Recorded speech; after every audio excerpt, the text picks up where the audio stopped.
Seahawks win in overtime. He's got him! He's got him! Tyreek Hill! Fournette! Touchdown!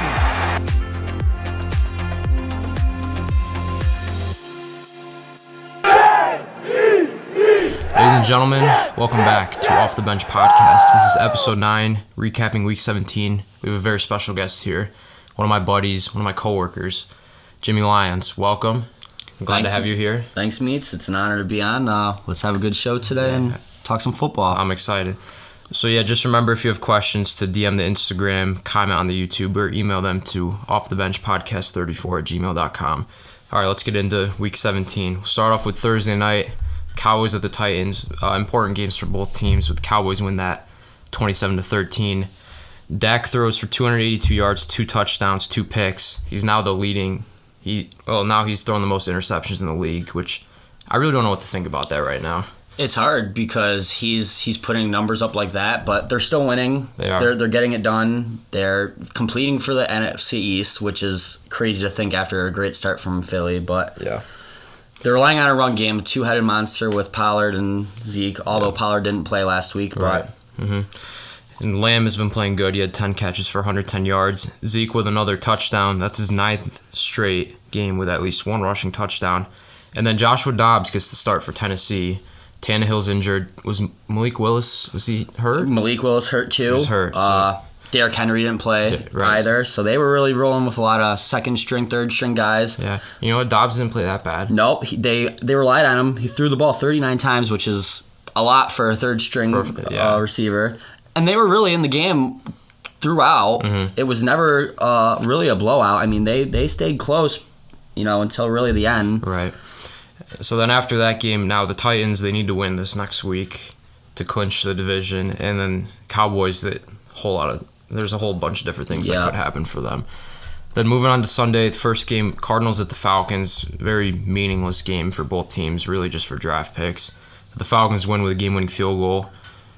A bunch of backup quarterbacks, you could say. Ritter, he had been starting. He didn't play that bad. But then for the Cardinals, David Blau. Yeah, I was pretty shocked to see that. They were going with McSorley for a couple games. Mm-hmm. Like you said, I think just not a lot to play for both teams. They're trying to see what they have or what they don't have. Right. I think Ritter's supposed to be their quote-unquote future. He got drafted last season, but we'll see how that pans out. Yeah. And then, so for the draft order, the Cardinals right now, as of today, they're sitting at the 4th pick, and then the Falcons are at 7. Then Bears-Lions, this game, over-under before the game was at 52. Did not hit. What a bad beat. 51. Lions win 41-10. The offense looked great, but their defense, I mean, it was a battle between the two offenses. Both teams don't have great defenses, but Goff throws for 3 touchdowns. Jamal Williams, 144 ran the ball yards crazy. And a touchdown. He was great. I was reading something, he had an incentive for 150 yards for the end of the season. So now he got 144 yesterday, so he only needs 6 bearing yards a huge injury or something. It looks like he'll be on pace for that. And then DeAndre Swift gets a rushing touchdown and a receiving touchdown. A great dual threat running back for the Lions. And then Justin Fields throws for 75 yards, a touchdown and a pick, but then was the leading rusher with 132 yards. Lions need some stuff to happen for them to get in the wild card, and then the Bears, they just flexed that Lions-Packers game into Sunday night, so I mean, it's going to be exciting. If Seattle loses, it'll be a pretty big game. It's going to be crazy, definitely. Then Broncos at the Chiefs. Last time these two teams played, it was close. This game was also close, but the Chiefs win 27-24. Mahomes, he's looked great all year. 3 touchdowns, 1 pick on 328 yards. Jerick McKinnon, 2 receiving touchdowns. He's been huge for them. Yeah, he really has. Edwards-Helaire gets his job taken away. Yeah. Next man up kind of thing, and you'd think after losing all the weapons with Hill this season, bringing a bunch of new receivers, like their weapons are coming together. They are playing close games right now, though. They are. Broncos have looked pretty bad, and it almost looked like they could have sneaked one out. So I'm not sure if the Chiefs can keep playing these close games getting into January, December. It would be right. They gotta really. They're playing with some fire here, I'd say. Right, really gotta step it up. But Russ, not bad game for him. 222 yards, a touchdown, and a pick. He also ran 2 in for touchdowns. Yep. The Broncos don't have their own first-round pick. They gave that to Seattle, but they do have the 49ers pick. I believe that was in the series of trades when the Niners traded up for Trey Lance a few years ago. So they do have a first-round pick. Then the Dolphins at the Patriots. Heartbreaker game for you as a Dolphins fan, I would think. Pretty disappointing. Yeah. 23-21 Patriots. Mac Jones throws for 2 touchdowns, but not a big game for Ramondre in their running game. Only 77 yards rushing as a team.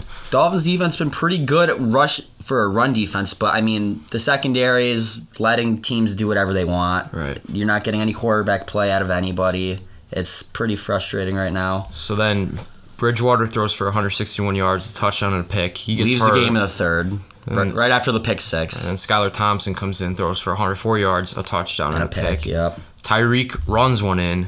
Mostert catches one. And all you have to see right now is the leading receiver was Mostert, so Skylar Thompson can't throw the ball downfield. He's pretty afraid to do that. It's a lot of checkdowns, and it's looking like he's going to have to start next week. So we'll see what happens. We'll see. So right now, looking at the playoff picture, the Patriots are in the wild card, and the Dolphins are the first team out. But yeah, we'll get to that later, looking at the real playoff picture. Then Colts at the Giants, must-win game for the Giants. They do win. They clinched the 6th seed. They win 38-10.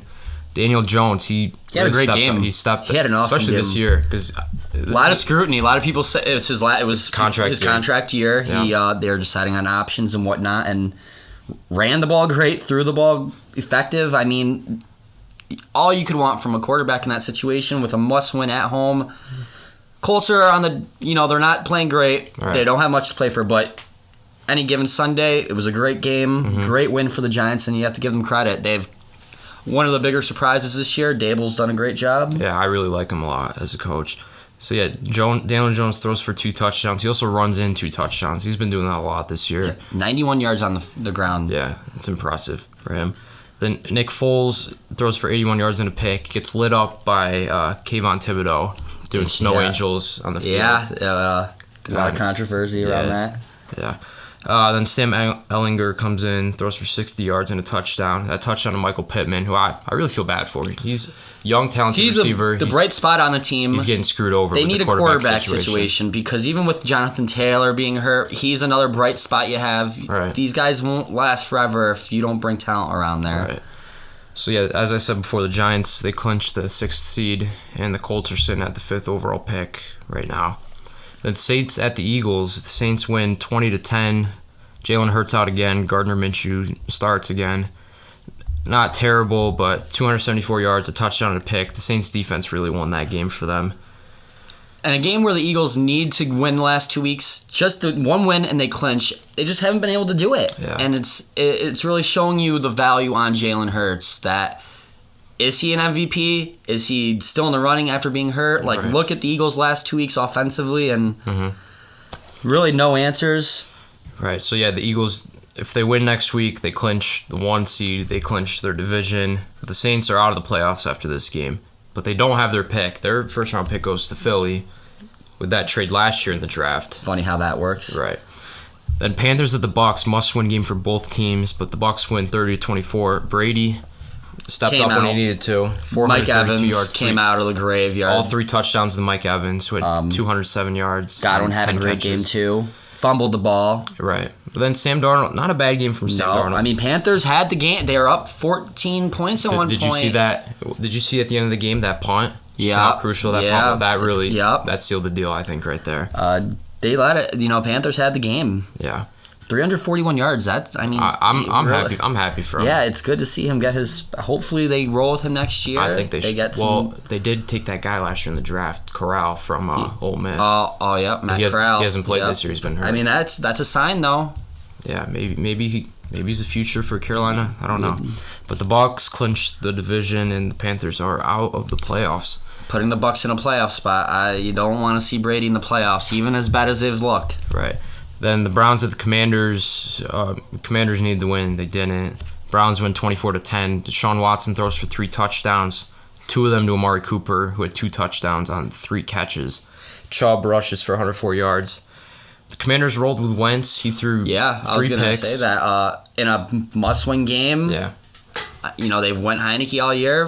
Rivera goes Wentz, and it backfires. And did you see that interview with Rivera? He didn't even know that the game. Yeah, it's questionable because he's a pretty good coach in my opinion, and you don't like to hear that from a coach not knowing the circumstances not at all. No, that's a bad look for him and for the and a team a Browns team that isn't great this year. Like it's a winnable game. You know, you just those are games that separate you from being a playoff team and not a playoff team, and it showed. And it was at home. So it's one of those games you say if we lose, we don't deserve it, and rightfully so. Right, and then Jaguars of the Texans. Jags, they're on fire right now. They win 31-3. Lawrence. I mean, not much to say. I mean, they went in there, handled business, and it wasn't close. Right. Lawrence is putting on. Yeah, he's doing what he was supposed to do. He's shown why he should have been taken at 1. And then ETN had a good game, 108 yards and a touchdown. Then for the Texans, I mean, Dameon Pierce, he had been hurt, or he had been put on IR before. Yeah. So the only bright spot of the team. Right. So Davis Mills throws for 202 yards, and he was their leading rusher with 33 yards. Which shows that not good. The run game's not good without Pierce. Then Brandon Cooks finally plays. Has 4 catches, 39 yards. Not a great season from him this year. He wants out. He's been saying he wants out. And they didn't deal with the deadline. Yeah, we'll see what happens in the offseason. But Titans, Jags, Sunday. Right. That's going to be. It's for the AFC South. I think they're playing Saturday. Or Saturday. I'm sorry. You're right. Saturday night. Yep, you're right. That's so must watch there. Going to be a fun one. And the Texans, I think they have the first pick locked in. It's pretty close. If it's not, So I think it's between them and the Bears. I think right now. Right. Yep. But we'll have to take a look at their records later. And then 49ers at the Raiders. I did not think this one was going to be that close. Who did? I didn't think it was going to be that exciting. Maybe the best game of the week, almost. It could have been. They win 37-34 in overtime. The battle between Purdy and Stidham. Where did Stidham? He came out of nowhere. You know, it's McDaniels. He went with him in New England, brought him over to Oakland, and guy just is auditioning for something. You know, with nothing to lose, you come in there and you try and ball out, and he did. Right, a couple costly picks, but 365 yards. 3 touchdowns. He did way better than what we thought. Oh, of course. The offense looked better. Adams was getting his looks, 7 for 153, 2 touchdowns. They looked better. Mm-hmm. And. Well, then for the 49ers, CMC, he's been the workhorse for their offense. 121 yards and a touchdown. Also 6 catches for 72 yards. Totally all-purpose back. Ayuk's really... he's coming on. He's fun to watch. He really is fun to watch. 9 catches, 101 yards and a touchdown. That was that last overtime drive. It was all Brandon Ayuk. Every play was to Brandon Ayuk, and good catches away from the body. He's going to be a stud. Yep, he is. And that offense... it's going to be a scary team to play in the playoffs. If Purdy can mature a little bit more, because when you have to go against Brady and if Rodgers gets in. Yeah, really. And then, I don't know, what do the Raiders do with Derek Carr now? Well, I think it's all but done. I mean, I don't know, but you benched him. It seems like there's a little animosity towards the two. That's a team we'll have to monitor the quarterback situation. Right. I wouldn't imagine they'd roll out Stidham to start the season. I think they're too much of a complete team. Minus the quarterback, they would have to go get someone. Right. No, I agree with that. And then, Jets at the Seahawks. Must-win game for the Jets. Well, must-win game for both teams. Yeah, it was tough for you. It was tough. It was tough to... Well, I was driving back. I didn't really get to watch much of it, but just listening to it. I think the first play of that game, when Kenneth Walker had that huge run, that really... sets the tone. That set the tone. He's good. He's really good. I do like him a lot. They like to run the ball, and it shows. So the Seahawks win 23-6. Geno throws for 2 touchdowns. Not even to any of his... The passing game was really just simple. Tight ends doing little passes, running back dump offs. They played the game safe. They did dink and ducks. They ran the ball 23 times. Yeah.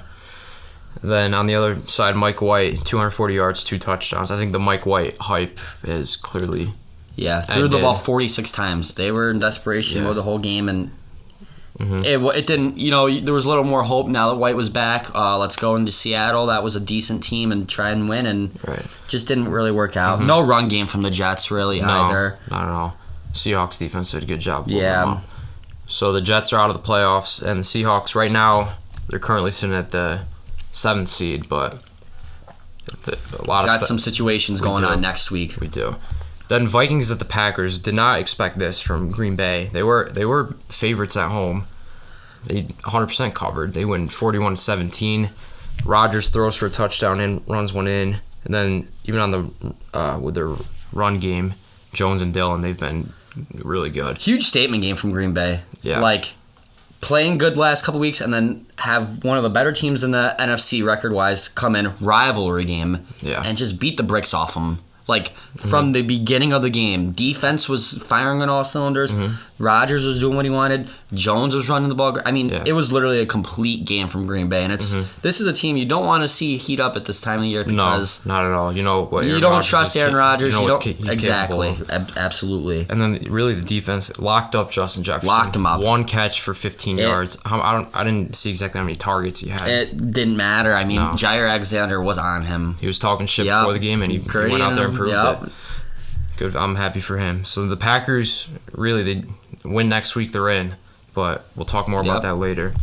Then Rams at the Chargers. Chargers win 31-10.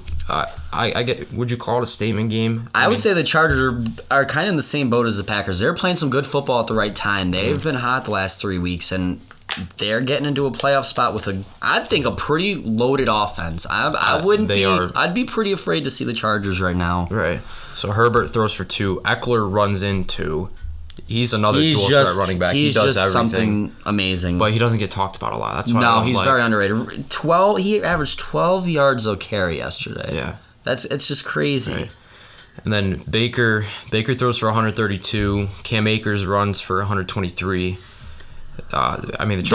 They're not bad. I mean, Baker's going in there and being serviceable. Yeah. I mean, 11 for 19 is decently efficient. 132 is not a lot of yards, but there's nothing more you can do with that. I mean, he didn't throw any picks. Right. Again, not playing with Cooper Cam ran great. He's been running great these past few games. They've looked better with Baker Mayfield playing at quarterback. I agree with that. So the Rams, they would have the 6th pick, but that's going to Detroit from the Matt Stafford trade. Which looks amazing for Detroit, a playoff team that could get in and then having a top 10 pick. Yeah, that's really good for them. And then the Sunday night game, Steelers at the Ravens. Steelers win it really right at the end, 16-13. One of those old-fashioned AFC North games where defense just kills each other. Yeah. Ravens were winning the entire game, and they just let up. I don't know. Ever since Lamar's been hurt, Ravens have been falling apart. They've been falling apart, absolutely. Team that if they are in the playoffs, I would not be too afraid to see them without Jackson. It's all about trends. We just talked about a couple teams being hot going into the playoffs. This is a team that's been pretty cold going in the last couple games. So yeah. And there's a situation where the Steelers could somehow get in, and we'll talk about that. But that would be an absolutely wild story. Because they got screwed over last year. Yeah, they did. That Chargers and Raiders game. With the overtime, the Raiders really. Yeah. Well, no, they didn't get. No, Chargers. Sorry. They could have if they tied. Right, which they were supposed to. Yeah. Yep. That I don't know. That's a whole different story. So yeah, you're right. The Steelers still have their wild card hopes, and then the AFC North still a toss between the Bengals and the Ravens. Well, okay, we'll move on to last night. We saw things you don't see in football. The ugly side of football. Yeah, nobody wanted to see it. Nobody expected to see this. You just don't. You don't see it. It's the thing you worry about the most. Right. Yeah. And I think that was 100% the right move. You have to cancel the game. Yes. Prayers go out to him. Hopefully he's okay. Yeah. There's really no more news right now. He's in critical condition. Yeah. We'll see what happens moving forward. Yeah, but then it's a tough situation. Yeah, and then from the game standpoint, they haven't said anything about rescheduling. Nope. Everyone's really in the dark. I mean, not to focus on the game aspect of it, but for the sake of the pod, it's a huge game that with implications of number 1 seed. You would think that they're talking behind the scenes on something happening. They have to do something about it. They can't. They have to reschedule, obviously. So but maybe best case scenario is he is okay. Then they maybe can reschedule the game. I'm not sure if you can even do it this week. That's the thing, because you have games. Would they have to reschedule both their games for a later, flex it into a Sunday night too for them, give them more rest? I'm not sure how. The NFL's in a pretty tough spot with this situation. Right. You have to balance sensitivity with obviously someone on the edge of possibly dying. Right. And then also making sure schedules, which seems so insignificant, but it from the perspective of they're in a time crunch. Yes. So it's Goodell's got his work cut out for him, and unfortunately, a wrong choice here could put him even more at scrutiny. Yeah, he already is at scrutiny. Right. But yeah, we'll see what they do moving forward after that. So we'll move on to the top fantasy performers.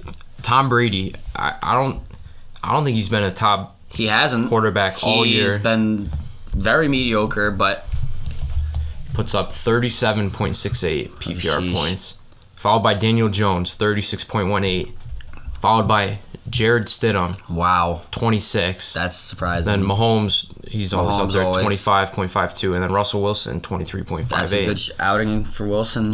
He's been a lot of hate on him this year. Yeah, absolutely. But I mean, I really don't know. There's a lot with that. They have some situations to figure out over in Denver. Then the running backs, you have Eckler 32.1. He's been doing that all year. CMC 31.3. DeAndre Swift 27.7, and then really shout out to Raheem Mostert 23.1. Yeah, he got a lot of 8 receptions, I think, for 62 yards and a touchdown. And he was projected 8.5 this week. Yeah, his receiving game showed out for him. Yeah, which is the benefit of having a quarterback who is a little more conservative. Mm-hmm. Then Travis Etienne with 23, Jamal Williams 22.7, and you say Jamal Williams, and then you just mentioned DeAndre Swift. So when you can have two guys like that who are really providing you with that much production like that, you're gonna go far, especially running the ball, because you want to kill clock. You want the ball in your hands more than the other team in football. So and then Jerick McKinnon 22.6, scoring in the air. Then wide receivers, obviously Mike Evans 48.7, just a monster day. Followed by Devontae Adams 34.3. I don't think we haven't seen a game from him like that in a while. A little bit, and that's why I said earlier the Raiders looked better offensively, and it showed in his stats. Then Brandon Ayuk 26.7. Amari Cooper, Mr. Boomer bust. Quiet, yeah, he was quiet. Not a lot of talk with the Browns, but Cooper's been pretty good this year, honestly. Yeah. Then DJ Moore. DJ Moore's also, since Darnold's came, DJ Moore's looked really good. Quietly, too. Yeah. And then both CeeDee Lamb and Chris Godwin. Again, Godwin and Mike Evans, they put up numbers like that. You're going to win, both with 21. Then the tight end category. This is where it gets interesting, because there's a few familiar faces there, but then same with last week. There were a lot of some I've never heard of. Right. So you got Dalton. Kittle, right? He had a great game. Dalton Schultz. Oh, wow. He was the top tight Dalton end Schultz, scoring. he led him with 24.6. Nice. Trey McBride of the Cardinals, yep. 20.8. Wow. Mark Andrews, 19. Yep. I think that's his first, He's been suffering from not having Jackson. Yeah. That's their chemistry is super high. So he had 19. Then Brock Wright of the Lions. Oh, he had a 2-touchdown game, I believe. He had. I believe it was 18.3. Evan Ingram. Oh wait, Evan Ingram. I think these are wrong. Evan Ingram did not play good this week. I'm sorry. But Darren Waller, 16.2. But coming back from injury. Right. Good to see him out there. Then from the defenses. The Packers with 23. Packers scored. They had pick six. Yeah. They had kickoff return touchdown. Yep. They picked Cousins off 2 or 3 times. I think it might have been 3 times. Yeah. Because I started him in one of my leagues this week in the championship. Yeah, I think there was 3 picks. Kirk Cousins, 3 interceptions, 7.9 points. That's not a good look for him. Saints defense with 17, Jaguars with 16, Seahawks with 16, and the Lions Detroit with 16. with 16, yep, I saw that. Then from the kickers, Matt Prater with 14, Robbie Gould with 13, Mason Crosby with 13, Daniel Carlson of the Raiders with 12, Michael Badgley with 12. Yep. All right, on to the news. Obviously, last night, it takes triumph over a lot of things. Yeah. It's... Right. Didn't really expect that, but I don't know. We'll see. I guess they're playing it by hour with new news. Really minute by minute, yeah, I guess you could really say. Definitely. It's important. I mean, hopefully he makes a full recovery, and if you're the Bills, eventually you'll have to play again. You have to. And hopefully they just use all their motivation to get them going. So we'll talk more in depth about that. So initially, he got hurt. Ambulance comes out on the field. No one really knew. No, yeah. You can see the fans, right? You can see the Bills. They see something that wasn't. That's not right. That you don't just see every day. No. Because you think about a normal injury, you don't see a lot of ambulances. You're right. You see someone go down with maybe like an ACL tear, and you're just kind of like, shit. Like that's terrible. Like prayers to you. Like get better. But like you see some of these players, they're starting to already start crying. They're crying. And then you're like, something's really wrong. And then you just see an ambulance come on, and you don't see that often either. No. So and then apparently. So they initially 10 minutes of CPR. I mean, you don't see CPR in a field either. No, you don't. That's when you know things are bad. Yeah. So they initially suspended the game for 30 minutes. Just watching the game, like, okay. It was never going to happen again. You don't know what the 30-minute suspension would be about. You can't continue a game not knowing the circumstances of your teammate. So they suspended for 30 minutes. Then they tell the teams, supposedly, you get 5 minutes to warm up. Now that's a big gray area because NFL is trying to say we didn't say that. They're trying to say this morning. They're saying we didn't say that. So now they're in a little debacle with it. Yeah. Props to Zach Taylor and McDermott coming together and saying, hell no. This. Yeah, we're not. Let's get our guys off. Yeah, we're not doing this today. Yeah. So they go to the locker room. Officials obviously agree with that. Right move by them. Go to the locker room. They're talking it over. Then you were watching it last night, right? Absolutely, yep. Both the coaches come out of the locker room on the phone. They share the phone. Yeah. Only God knows what they're talking about. Right, and they're probably just saying, listen, you can't forget the pressure of this game happening. Yeah. There's bigger matters here. And, right, and that probably wasn't even a thought between the two of them. They knew what they were gonna do. Mm-hmm. They just. Yeah. And I'm glad they made that decision. Absolutely. So then they canceled the game. Not rescheduled yet, obviously. We'll see what happens moving forward. And from the Bills' perspective, how do you think that impacts them? Yeah, how do they bounce back? Can they put motivation in it? Is that too much of an? I mean, I think we all have to just see what happens in this situation. Right. Because if he makes a recovery, definitely a lot easier to go forward than losing a teammate. Yeah, that'd be. I mean, it would shake up the NFL's safety issues even more than it is. God, I can't imagine what the NFL does moving forward. They'd be in a tight. It would be hard. Mm-hmm. So let's just hope that didn't happen and that he makes a full recovery. Yeah, really. You would like to think that the more time that goes on, it'd be better. I'm not a doctor. I have no medical expertise, but hopefully the longer that the doctors get to keep them in the care, that the better the outcome will be. Right, yeah. Definitely praying for him. Hope that he makes a recovery and gets to live his dream as an NFL player. Absolutely. But I guess, did you see his toy drive? I did. How initially it was at $10,000. The goal was like $3,500 or something like that. I think it was $2,500. And it's at $3 million now. So did it really get up to? Last I checked, $3 million. $3 million. Or last night it was at $1 million. Wow, really, $3 million. Yep. If anyone sees that toy drive, there's a GoFundMe for it. See, I'm pulling it up right now. Pull up. If you could donate anything. You know how much it's at right now? $4.2 million. It's crazy. Yeah. And that he's got to pull through so we can see that too, because that would be amazing, awesome. Yeah. All right, but yeah, prayers up to him. Hope he makes a recovery. We'll move on from that. So we talked about the Ron Rivera interview, how he didn't know they could have been eliminated from the playoffs, which from a fan perspective, looking at the coaches and the team, that's not what you want to see. I'd be pissed. Yeah. Because, I mean, when you don't know information like that, it dictates what you do in games. It dictates how much you put onto it. Like, if you know your season's on the line, you're gonna take bigger risks. You're just not gonna lay down. And who knows if it dictated his decision with Wentz, Heineke. Right. I was gonna say that maybe was that a risk. Do you agree with that? Heineke? What would you have done? Would you have started Heineke or would you have started Wentz? Because when Heineke plays, looking at the numbers, because numbers don't lie, the team was better with Heineke. Their ranks and offense and defense were better. I mean, I was getting a vibe also that there was a better chemistry. I think the guys rallied around Heineke a lot more. Terry McLaurin thrived with Heineke. Yeah, I just think he brings a toughness to him too. He's not flashy. He's not.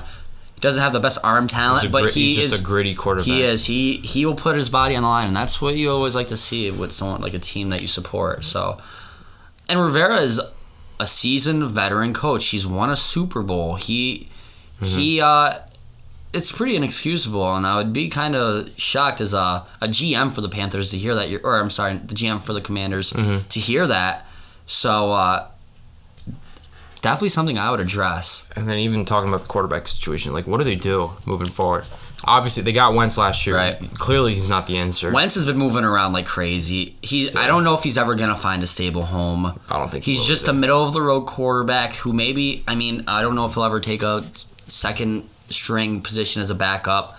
But that's basically what your best scenario is with Wentz, someone who might have to fill in for 2 or 3 games for an injury. But definitely not someone that you aspire to get you to a playoffs, I would say. I don't think he's not capable of doing Feel bad for that Heineke. He had to watch it, and knowing that he's done decently well this year. I mean, he maybe, you can't win every game. Right. And he lost a couple lately, and they gave him the boot for a rusty Carson Wentz. And then another interview was with Brian Dable after the Giants clinched the 6th seed. Literally, win or loss next week. They're not moving. They're in the 6th seed. Yep.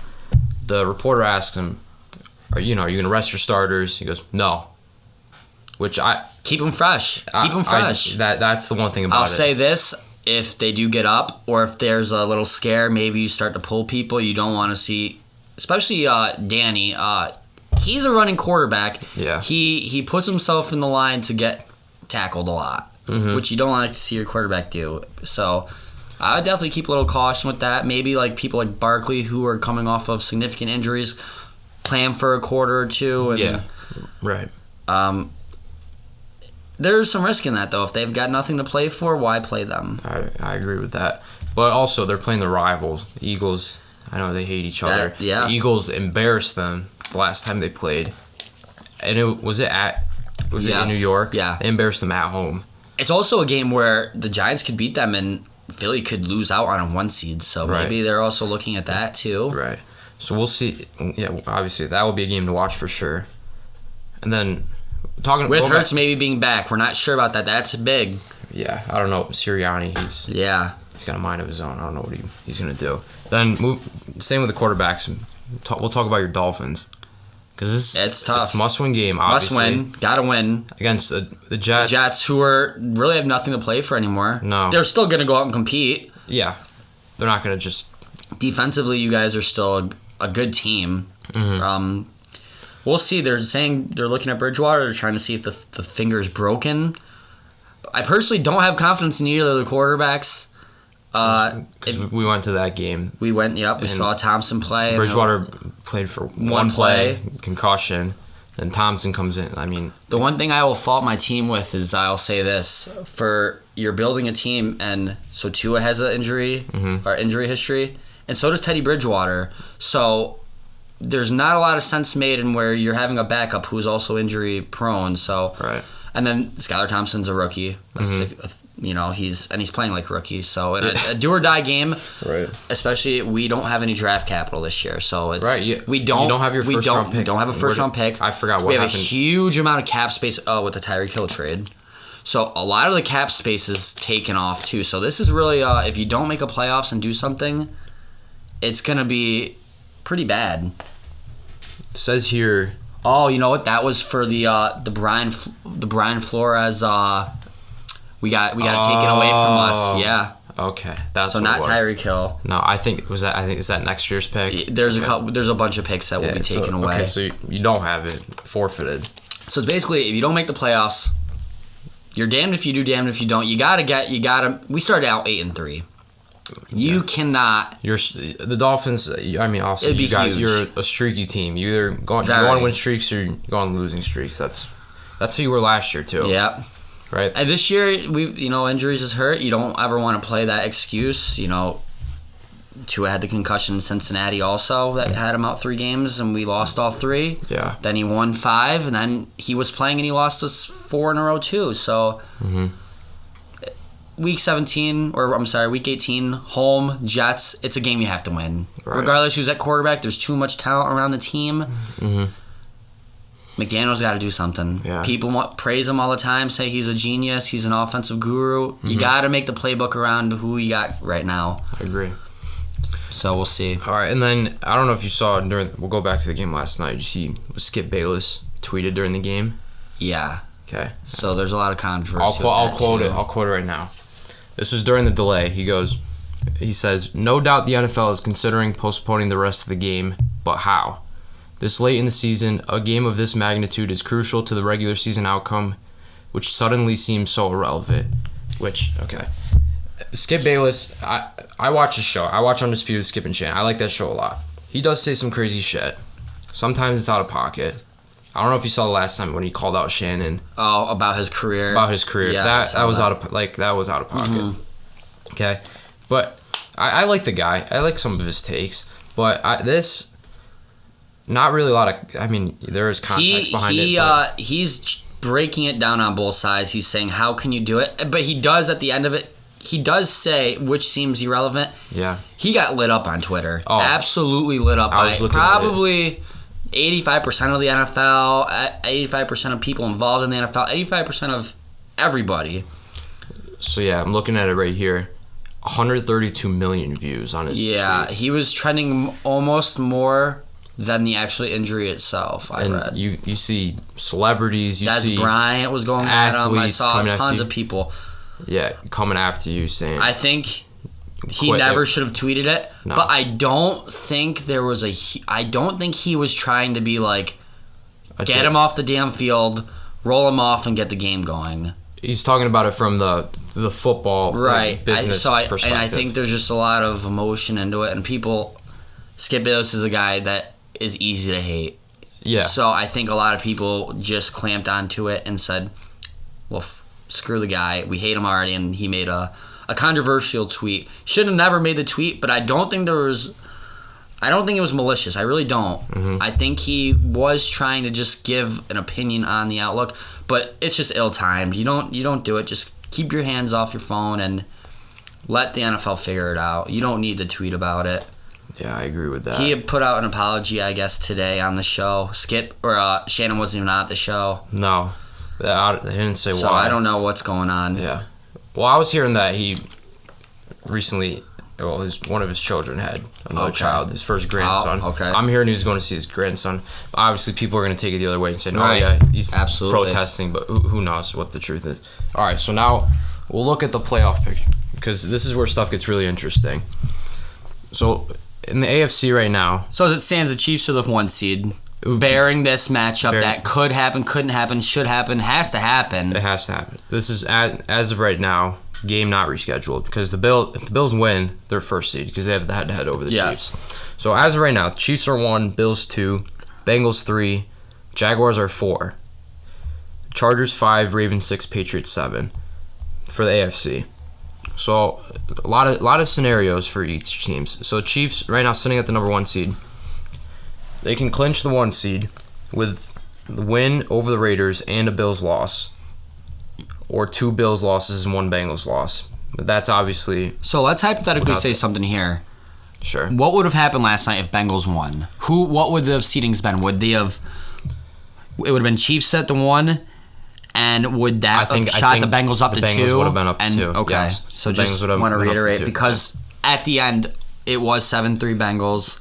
They were driving. They were. So. Yeah. But obviously, you never know what's going to happen. Right, absolutely. It was still the first quarter. A lot of football. Just running a hypothetical there. Yeah. So then for the Bills, they clinched the 1 seed. A lot of different things here. Win over the Bengals and the Patriots, or a win over the Bengals and the Chiefs lose to the Raiders, or win over the Patriots, Chiefs lose to the Raiders, and Bengals lose to the Ravens. So they do have there's a lot of possibilities for them. It's in the Bills' hands. They control their own destiny right now. If they win the rest of these games, they're in, and it's right now the AFC is just so pivotal to get home field throughout. You don't want to go to Kansas City where it's hard to play. No. Cincinnati, who just represented the AFC. You want to be home where your fans are crazy. You got a great home field advantage, and really. The way I see the Bills getting to a Super Bowl is if it does go through Buffalo. Oh, if it goes through Buffalo, it'd be scary hours for other teams. Mm-hmm. Yeah, and for the Bengals, so obviously right now, really they're fighting for the AFC North with the Ravens, so they can clinch that with. If they would have won last night, right? If they win last night, they clinch the division. Or let's say they lose last night, then they have to beat the Ravens this coming week. Come down to the last week, right? Yeah. They could also clinch the number 1 seed and the North with wins over the Bills and the Ravens, and they also need the Chiefs to lose. Huge for Bengals too, because if they were to lose hypothetically last night, it goes down to the last week with them and the Ravens. That's a home field game. The winner of the division gets home field, so it's big getting a home game in Cincy rather than having to go to either Jacksonville, KC, Buffalo, maybe Baltimore again. Well, and the thing with Cincy is this beginning of the year, they did not start off great. Yeah, they looked shaky. They looked very shaky. Then they got hot. Really, they've been hot time. The last couple weeks. Yeah, I believe before last night, 7-game win streak. Yeah. So really, really good for them. They did lose one of their offensive tackles, Lowell Collins. They signed in the offseason, really good from Dallas. So hopefully that doesn't really slow them down too much. Didn't look like it did from the first 6 minutes last night, but that's such a short sample. Then for the Ravens, really, they only clinched the division. They need to beat the Bengals. And with whatever would happen with that game. It's such it's a hard thing to talk about because we're just not sure what's going to happen with that game. And it's unprecedented. Like we've never nothing like this ever happened before. No. It's going to be interesting. We're running hypotheticals here based off the other information we have. And for the Jaguars, they win the division if they beat Tennessee next week. And the same thing goes with Tennessee. They got to beat Jacksonville to win the division. The Jags, they can also get in the wild card, but they need a lot of things to happen. Okay. They need the Steelers to lose to the Browns. They need the Patriots to lose to the Bills. Miami to lose to New York. They need Miami to lose to New York. Then it'd be crazy to see they're 8-8 right now. Say they win against Titans 9-8, hosting a playoff game when you have the 6th seed right now is a 10-6 Ravens. The 5 seed is a 10-6 Chargers. Do you like this format? Do you think it's unfair? You're getting teams that have 2 more wins, maybe 3, depending on what happens next week, having to still go to another team's place because they won their division. Right. There's a lot of things, and it goes back a few years too. Because remember the NFC East was fucking terrible. But they would get a home field game. Get a home field advantage. I think all the teams that lose. So it's like they're still and. They're doing what they can. I mean, the Jaguars, you can't fault them. They won their division. Because I know there's been a lot of talk around the NFL with, do we change that format? Do we let the division winner still get home field, or do we reseed this based off of record? You see, I wouldn't be opposed to that, basing it off of records, because some teams get screwed over. Like the Chargers, a 10-6 team, to have to if the playoffs ended today, the Chargers would be hosted by the Jacksonville in Jacksonville to take a flight from LA all the way to Jacksonville, Florida. Yep.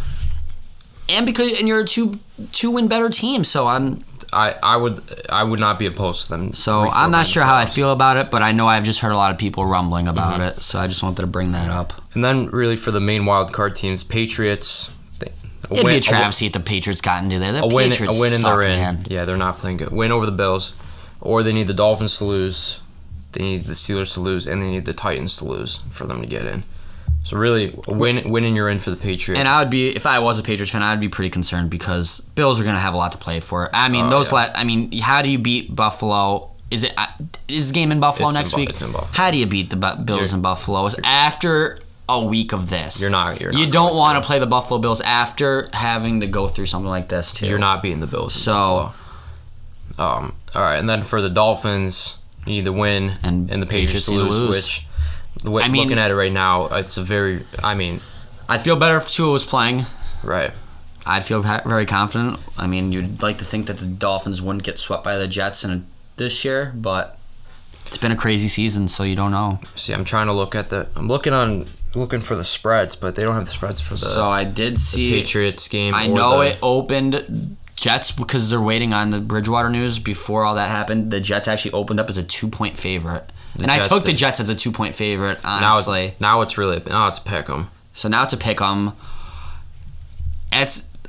I bet on the Jets personally just because I said, well, if the Jets win, I'll win a little bit of money. If the Dolphins win, I'll get a playoff spot more than likely. So I'm playing devil's advocate with that a little bit. Yeah. But yeah, Dolphins, they need the win and the Patriots lost. And the Steelers did not think they'd be in this situation a few weeks ago. But again, they started playing good football. Time. They need a few things to happen. They need to beat the Browns at home against Browns. At home, right? Which it'll be a close game. Right. FanDuel has it at 2.5. They need the Patriots to lose, which is looking very likely, and they also need the Dolphins to lose. Yep. So they really need a lot of things to happen for them. Then moving on to the AFC side. Right now, the Eagles are at 1. Niners are at 2.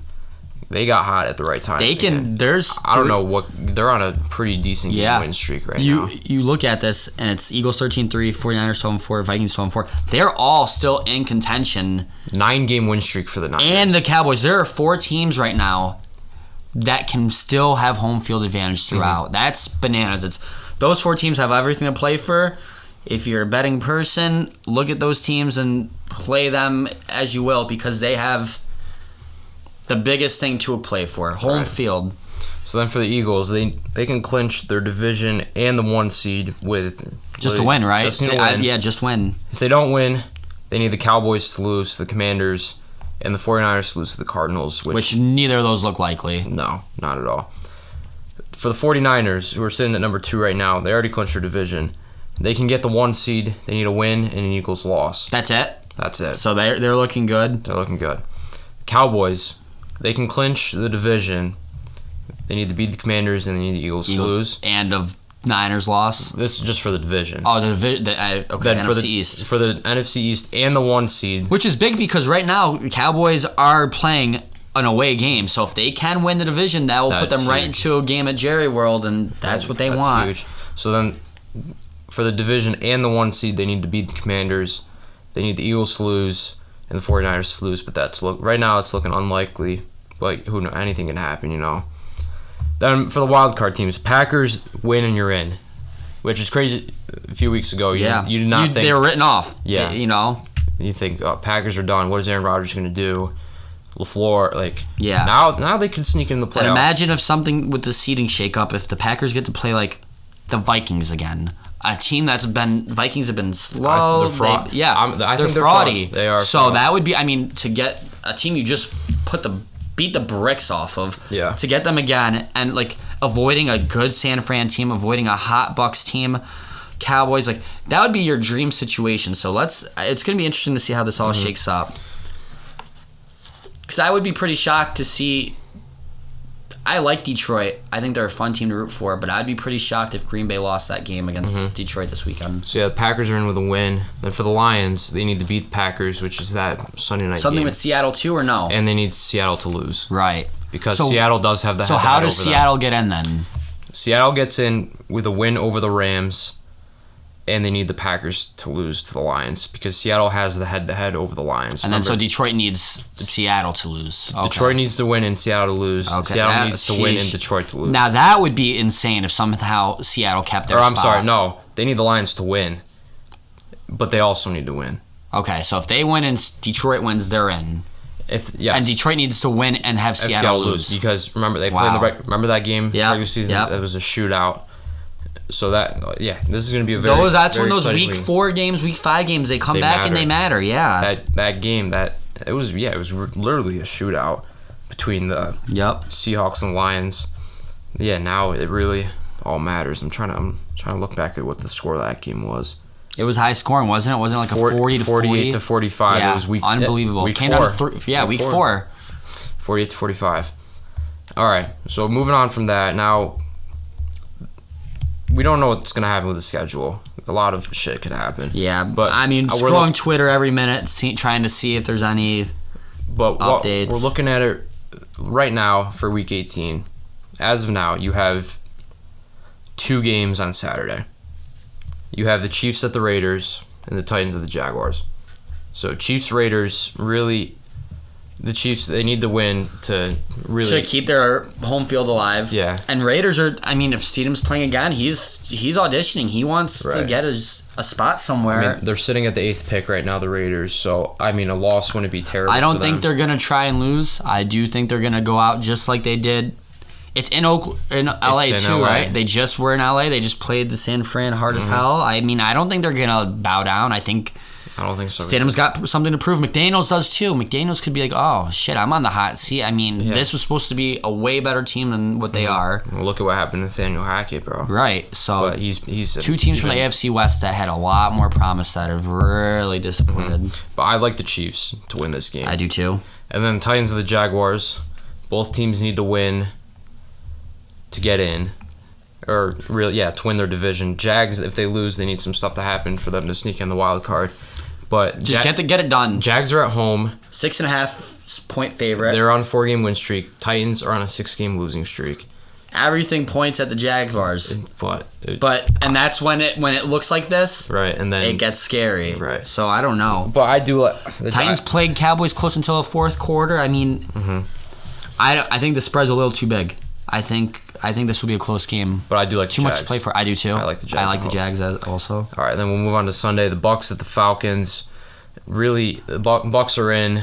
Bucs are underdog. I don't know if I've read anything about them resting starters. I don't know if they can even get a better seed. So I think they're locked in. I think they're not going to play some guys based off just seeing that they're getting 3 points against Atlanta. Well, right, DraftKings is showing 4 right now. 4. So yeah, I would like to assume Brady's not going to play. I would think so. I'd like to assume their starter. There's no point. Right. Yeah. You're especially with age with Brady. I mean, don't risk it. It's a pointless game. But I mean, I don't know. If they're not rusting, I guess I'll take the Falcons at home. Obviously, the Falcons.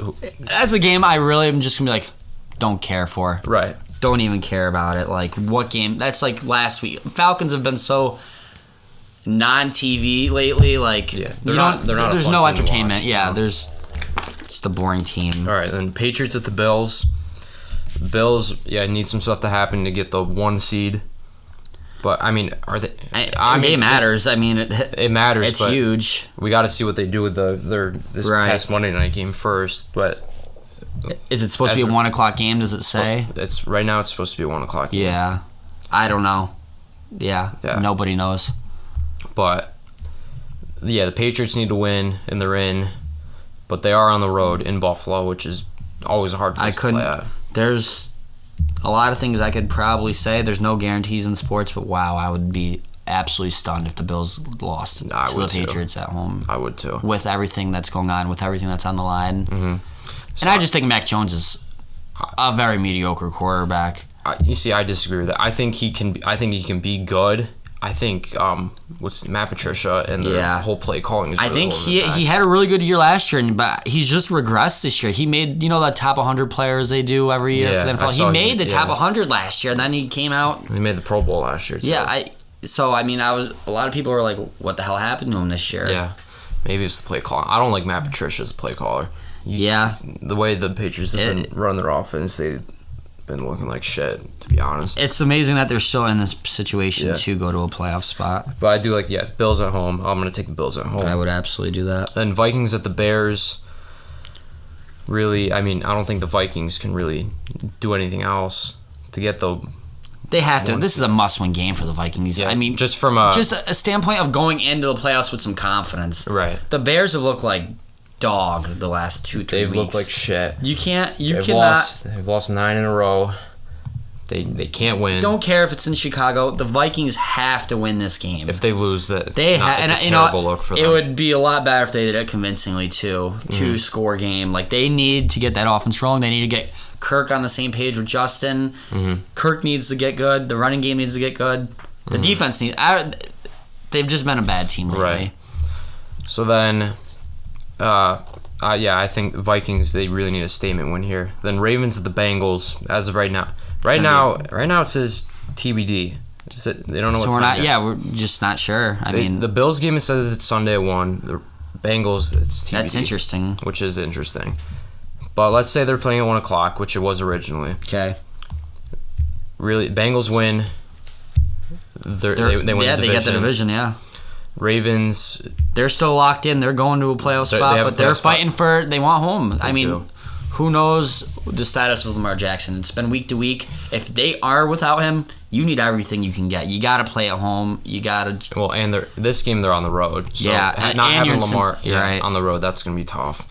But I do like the Bengals in this one. I also do. Then Chargers, Broncos, really, again. There's nothing really on the line for either team. I mean, maybe a sneaky win for the Broncos. I mean, Broncos have been playing they've been playing teams pretty tough.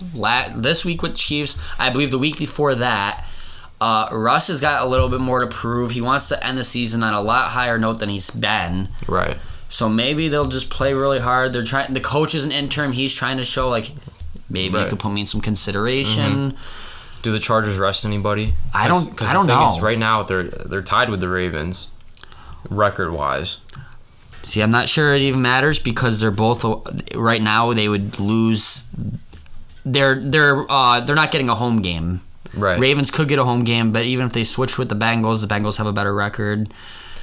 Yeah, I'm not sure. I don't know. It's a tough decision. I'm think. Curious. I would like to look at the spread because usually the spread tells you everything you need to know about what there's the plan. So they have Chargers as 3.5-point favorites right now. As a favorite. Yes. Okay. So maybe they're in Denver. Yeah, maybe they are going to play them. Mm-hmm. Maybe it's one of those situations you play them for a little bit. Right, and then after half. Yeah. Let the other guys play. Yeah. Then Texans at the Colts. It doesn't matter. No, I mean that game's terrible. No, it's gonna be. I don't think anyone really wants to watch it. There's no implications. There's no more fantasy, and if there was, you really had no one on either team. Yeah, Pittman, Baron Pittman. I honestly I don't care who wins that one. No one does. All right, then Jets at the Dolphins. Jets have nothing to play for except the draft Miami's position. got everything to play Miami for. They need a win and a Patriots loss to get in. Don't know who they're going to start. We talked about that before. We don't know yet. Yep. Thompson or Bridgewater. They are at home. It was funny. I was having a hypothetical with one of my friends yesterday, and I did say, look at some guys who are on free agency right now. They're rusty, but after watching Skylar Thompson play, I would call up fucking Ryan Fitzpatrick. Be like, yo, hey buddy, what are you doing? Like, can you come sling it for a game? Yeah. Like, I know you have an arm. People like him, like fucking Cam Newton. I don't know, bro. I've watched Skylar Thompson play, and I just can't get behind it. So you're saying going after a real veteran? It would not happen. It's week 18. They're not involved in the plays. They don't know the system. It's never going to happen, but I was running hypotheticals with my friend to see what they thought, and they called me crazy. So maybe, but I just have no faith watching the guy. We did it in New York together. Yeah. I watched him yesterday coming in the game. It's scary. Right. It's scary. Well, Rely on the run game, McDaniel. Run the damn ball. Oh, we saw what happened last time they ran against the Jets. Mostert put up 100-plus yards, tore them up. So it's weird because he gets away from the run game too. Like even Sunday, Mostert ran the ball only 9 times. 9 times he got all of his in the air. Like, stop running the ball. Give them more work. Wilson got more carries. Week before that, when they were in Buffalo, I don't know if you watched that game, Mostert was running all over Buffalo. Second half, they stopped running the ball. McDaniels doesn't like to run the ball a lot, and it's costing us. So that's going to be another interesting game to watch. The Panthers at the Saints, again, doesn't matter. No, I mean, maybe more auditioning for Sammy to get, Or even thinking about for the Saints, Andy Dalton. Yeah. Because what are they doing? Yeah, I mean, that's another team we haven't really talked about, quarterback situation. That Saints have a great defense. They are in games. I mean, they're another team that is like a good quarterback away. I don't think it's Jameis when he gets healthy. I mean, I'd love to give some hypotheticals about quarterbacks. Like, if you're the Saints, would you go Andy Dalton next year, or would you go for like a Derek Carr? I would go Derek Carr. Derek Carr or Jimmy Garoppolo? You see, that's where I don't know. Like, even I would say the same thing for the Jets. Like, if you're the Jets, would you rather go Mike White, or would you rather go and make a move for Derek Carr? I would make a move for Derek Carr as opposed to Mike White. Yes. Okay. But I like Mike White, but I don't think he's the future. Okay. I don't think he's the future. And a lot of teams can play that game right now. Right. Then Giants Eagles win. They clinch the division. Giants already locked in. So really, this game is more about the Eagles. All about the Eagles. Yeah. And if Hurts plays. Right. So that would be a big thing too. They are at home. They need a win. They just need to win. Mm-hmm. Hurts or no Hurts, you gotta. It's like same thing as the Dolphins right now. You gotta just win. You gotta win. Just win. If you're that good of a team, you gotta do it without one of your best guys. All right. And then Browns at the Steelers. Steelers need to win, and a whole bunch of other things to happen to get in, but that's looking unlikely right now. Just do your part. Just try and win, and you never know. It's been a crazy season. And then Cardinals, 49ers. 49ers are 14-point favorites. That's crazy. That's a lot of points. For a Cardinals team that actually plays people tough. Remember 2 weeks ago, what was it, Monday night, Cardinals played Bucks in Arizona, and it came down to overtime. So Right. 14 points. 49ers had a close game with the Raiders. Mm-hmm. Yeah, I don't know. Who knows? We'll see what happens. I don't like the Cardinals to win the game. That's for not sure. at all. No, not at all. But some guy's just trying to make a name for himself with Arizona. Yeah. Well, and D-Hop didn't play last week. D-Hop didn't play. I don't think he's going to play again either. I think they're just. There's no reason to play your best guys. No. Not at all. So then Rams, Seahawks. Seahawks. They need to win. They need to win, and they need the Lions to win too. And for Rams, I mean, they've been playing decent. I mean, they got blown out by Chargers, but like I don't think like the offense has been terrible. I think Baker still has a lot to prove, so he's gonna try and go out there and really get it going. So. Yeah. But hopefully not a letdown spot for Seattle. They can't take it. Seattle are 6.5-point favorites at home. That's a lot of points too, I think, in my opinion. And then Cowboys with the Commanders. Cowboys, they need to win, and Eagles lost to clinch the division. Commanders are already out. 4 points, is that what it was? I thought I saw it earlier. Is it still at 4? 5.5 now. Wow, it's gone up. Mm-hmm. I think the Cowboys roll. I forgot to mention. Okay, I don't know if I'm reading this right. Eagles, Giants. Eagles are 14-point favorites. I saw that, and I'll be taking. I actually already took the Giants. It was at 13.5 when I got it, unfortunately. But I don't think that's way too many points. I don't know. 14 is a lot. Well, so they're obviously saying we think Jalen Hurts is for sure going to play. Right. But even with Hurts playing, that's 2 touchdowns. That's a lot for someone who might be rusty. He's coming off an injury. Unless Dable is going to say, screw it, take the guys out. But in a rivalry game like that, against the Eagles too, you talk to Giants fans, you ask them who they hate the most. It's the Eagles. Yeah. So, statements going into playoffs, also a big thing. Then the Sunday night game, Lions and the Packers. Everyone's going to be watching this. I hope Seattle loses their game, so it does come down to this game, winner take all. Right, I do too. The fan in me says, "Go fucking Detroit." I would love to see Detroit win. I don't know if you watched Hard Knocks this year. It was with Detroit. I've seen clips. It was it was great. Campbell's a maniac. He's a fan favorite. He's someone you like to root for. But man, if I'm a betting guy, but they're in Green Bay. If I'm a betting guy, I can't bet against Rodgers with the playoffs on line in Lambeau. You just can't do it. 4.5-point favorites at home. I don't know. See the point? It is a lot of points. It could be a field goal. Mason Crosby kicks a 40-yard field goal to win the game. Would not be surprised. Something like that. Would not be surprised. All right, so that wraps up that game. We'll go to picks of the week. Let's do it. So I have 3 again this week. I got the Chargers minus 3.5 on the road against the Broncos. Okay. I have the Rams plus 6.5. I like it. Against the Hawks. And then Giants plus 14. I mean, because that's a shit ton of points. So that's a shit ton of points. I bet Giants too at 13.5. I'm riding all the way on that. I took Cowboys at -4 yesterday. Obviously, it's 5.5. I still like it at 5.5. Honestly, I don't mind it. I think they'll win by 7, a touchdown. After seeing Wentz, I mean, Diggs might have a day with him. Yeah. Cowboys have something to play for. It's also a rivalry game. Right. Are they home? No, they're not. They're in Washington. Don't really care, to be honest.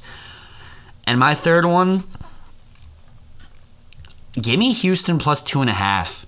A game we said that doesn't matter at all. But I'm gonna make the game matter a little bit. I'm gonna put some betting on it. Houston plays teams so tough usually. Lately, not so much. But I don't mind Mills. I think the Colts suck. I don't like Ellinger either. No. And if you're feeling spicy, maybe the under 38.5 in that because I was gonna say that too. Because those offenses suck. All right, so we'll move on to the questions. We do have 2. I guess we could call it 3. So first one, other than the Jets, which team has had the most disappointing season? I think it's hard. I got the Raiders in one hand, I got the Broncos in one hand, and they're just like even right now. I'd probably have to say Broncos just because you don't see a first-year coach get fired before the season ends really all that much. And it happened. They unloaded the bank on Russ. It's not like they didn't have weapons. They have receivers. They had a running back. Javonte Williams tears his ACL. That hurt. That sucks. You can't do anything but about that. But the Broncos have a top 10 defense. I mean, it should have been a lot better from Denver. Right. So I would also say Obviously, the Rams. You win the Rams, bowl. Absolutely. You look like shit this year. Absolutely. The Colts. They were supposed to win that division. Yeah. You're not wrong there. Absolutely. And the Browns, they were okay. They're okay. But maybe I expect a little more out of them. Maybe if the suspension never was that long. But even when he came back, he hasn't looked anything amazing. Brissett was not playing bad. No. He was not playing bad.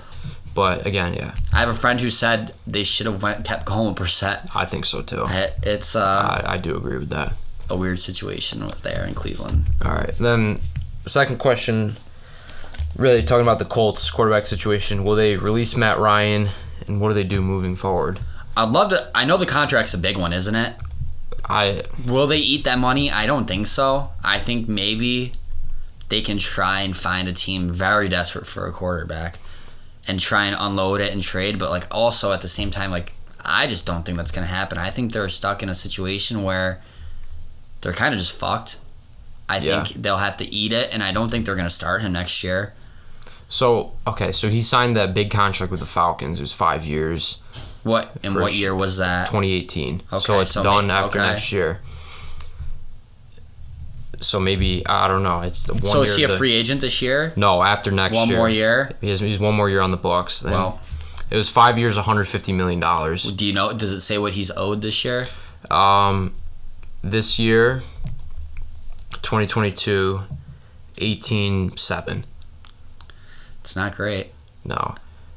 There's no looking at that offense with him and saying 1 year under the belt, that's just a scheme thing. He'll get going in that. There's no way. He's looking like his time's up.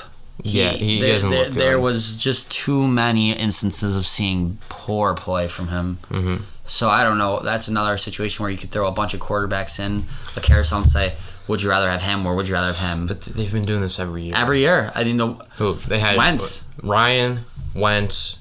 They had Phillip Rivers. Rivers, yeah. Ever since Andrew Luck, they can't get it right. No, it's sad to see, honestly. Well, I don't know what. Yeah, what do they do? Do they go after? I don't know. Do Jimmy you try and ask Jimmy the availability on Jimmy G? Do you ask about Carr? Maybe you can ask about Trey Lance too, because what are 49ers going to do too? Right. They have a three-headed. They do have the 5th pick. Do they go quarterback at 5?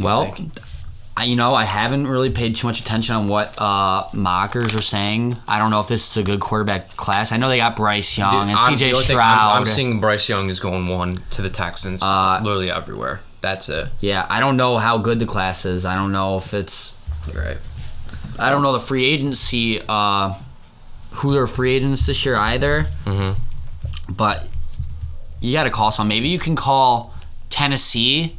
They are rivals. Tannehill. Maybe they're saying, okay, it's the Malik Willis time. We drafted him for a reason.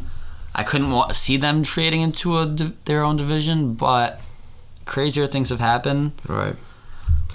No, yeah, there's a lot of stuff that can happen. And then last question we could talk about not MVP. I was just gonna say award front runners.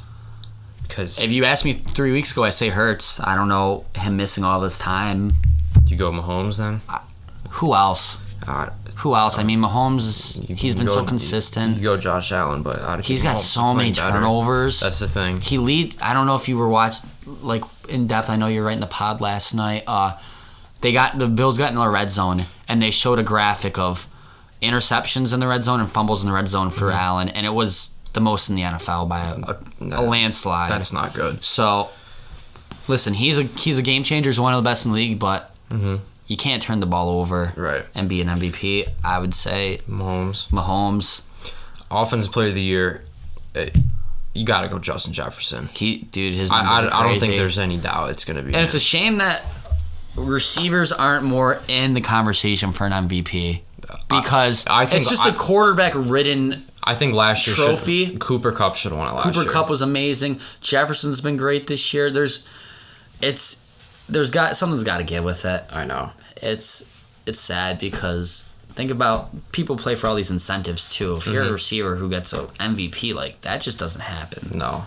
I don't know. And think about the Vikings offense without Justin Jefferson. That's what I like to think. Think of what MVP really stands for: most valuable player. And then look at it all. And then look what happened last week. Look at what happens when he only gets one catch. Right.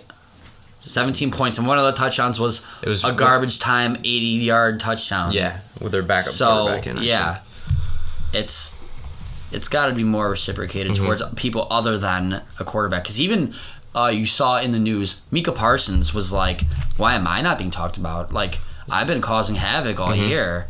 Do I think he is an MVP? No, but I think he's been hella good. Oh, 100%.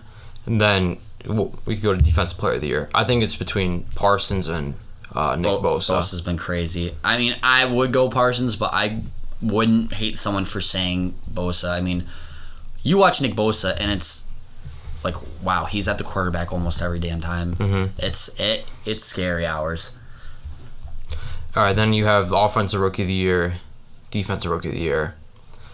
Two Jets that are in serious contention for both awards. I mean, Sauce has been great. I think defense it's between Sauce and Woolen. Yeah, I would go Sauce. I mean, look what he's done against. You take his comparisons for when he matches up on people, and look at DK last week. He was on one DK. catch. Yeah, I mean, he shut him down, and he's been doing that to a lot of people. Consistently. So he's got a great future. I think the award is his.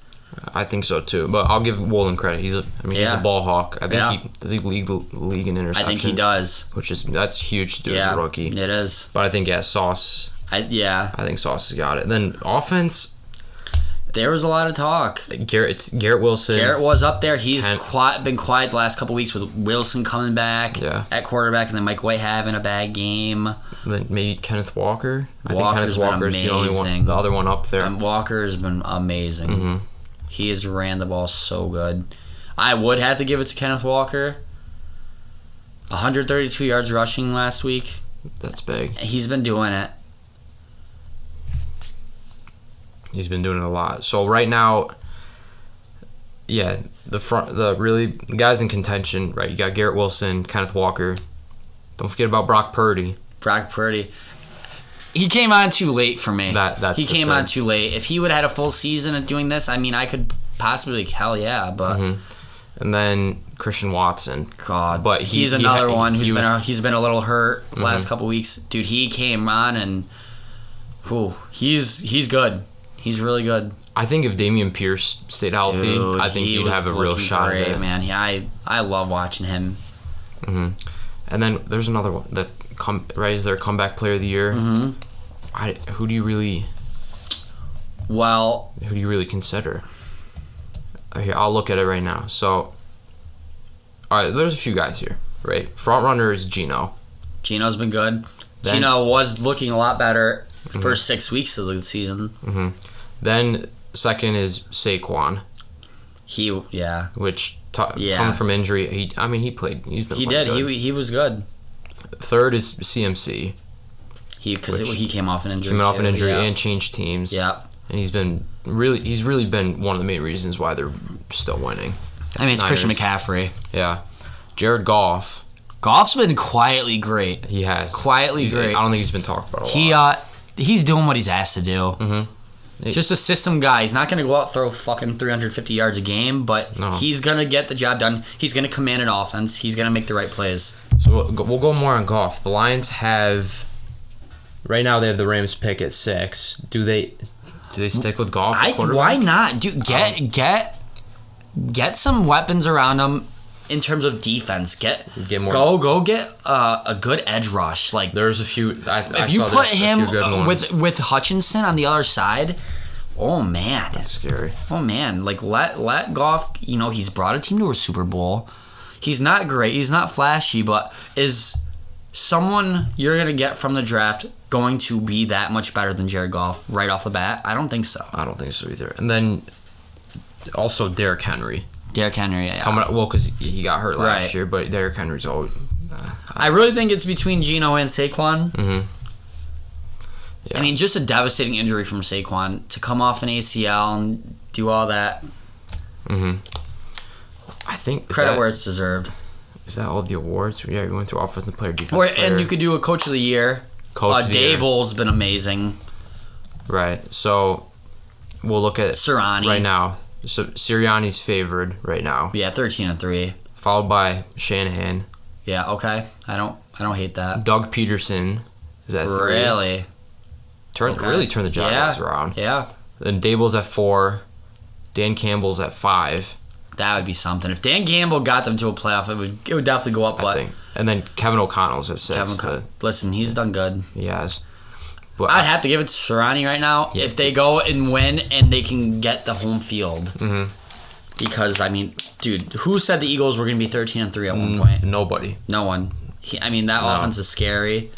With Hurts healthy. Did they make the playoffs last year? No. No, the Commanders won the division last year. Was it right? Yeah. Yeah. Damn.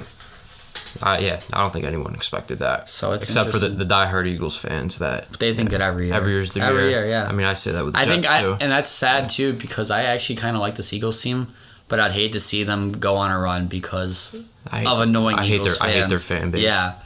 Because Sanders, I love Sanders. I think Brown's cool. I like Kurt. It's a team that when they were healthy, I actually said I put them in a parlay to win the Super Bowl. Yeah. Last night, though, I actually put $100 on the Tampa Bay Buccaneers to win the Super Bowl, plus 2,000. Plus 2,000? How is it plus 2,000? They're getting a home game. Yeah. They're Tom freaking Brady. The value's just too good.